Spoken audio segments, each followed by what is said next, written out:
મારામાં જે કંઈ સભાન બનેલું છે તે સર્વ નિસંકોચ ભાવે તારું જ છે, અને મારામાં જે અવચેતન રહેલું છે હજી પણ અંધકારરૂપ રહેલા પાયાના ખડક રૂપે છે, તેને થોડે થોડે કરીને વધુને વધુ જીતવાનો પ્રયત્ન હું સદાય કરીશ.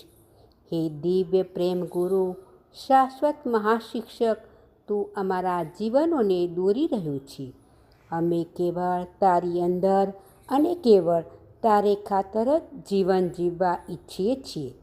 અમારી ચેતનાને પ્રકાશિત કર, અમારા કદમોને ગતિ આપ, અને અમારી પ્રાર્થના છે કે અમે જે કંઈ કરી શકીએ તેમ છીએ તે તારી સેવા માટે અમારી સર્વ શક્તિઓનો અનન્ય ભાવે ઉપયોગ કરતા રહીને વધુમાં વધુ પ્રમાણમાં કરતા રહીએ.